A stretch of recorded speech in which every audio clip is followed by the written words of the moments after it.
ನಮಸ್ಕಾರ ವೀಕ್ಷಕರೇ, Karnataka public voice ನ್ಯೂಸ್ಗೆ ಸ್ವಾಗತ. ನಾನು ಅದ್ವಿಕಾ. ಹೊನ್ನಾಳಿಯಲ್ಲಿ ಒಬ್ಬ ಊರಗ ಪ್ರೇಮಿ ಇಂದು ಮಧ್ಯಾಹ್ನ ಸುಮಾರು 1 ಗಂಟೆಯ ಸಮಯದಲ್ಲಿ ಹೊನ್ನಾಳಿಯಿಂದ ಸುಮಾರು 2 ಕಿಲೋಮೀಟರ್ ದೂರ ಇರುವ ಗಿಡಗೂರಿನ ಮಾರುತಿ ನಗರದಲ್ಲಿ ಗುರುಮೂರ್ತಿ ಇವರ ಮನೆಯಲ್ಲಿ ಹಾವು ಕಾಣಿಸಿಕೊಂಡಿದೆ.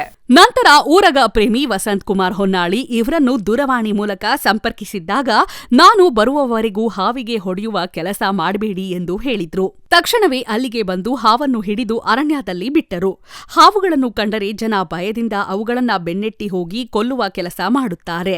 ಅವುಗಳ ಬಗ್ಗೆ ಭಯ ಬೇಡ, ನಾವಾಗಿಯೇ ಅವುಗಳಿಗೆ ತೊಂದರೆ ಮಾಡದೆ ಹೊರತು ಅವುಗಳು ನಮಗೆ ತೊಂದರೆ ಮಾಡುವುದಿಲ್ಲ ಎಂದು ಹೇಳಿದ್ರು. ವಸಂತ್ ಕುಮಾರ್ ಇವರು ಸುಮಾರು 5,000 ವಿವಿಧ ಜಾತಿಯ ಹಾವುಗಳನ್ನು ಹಿಡಿದು ಅರಣ್ಯದಲ್ಲಿ ಬಿಟ್ಟಿದ್ದಾರೆ.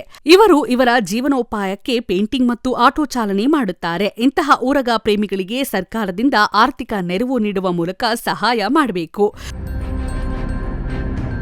ವರದಿ ಪ್ರಭಾಕರ್ ಡಿಎಂ, ಹೊನ್ನಾಳಿ.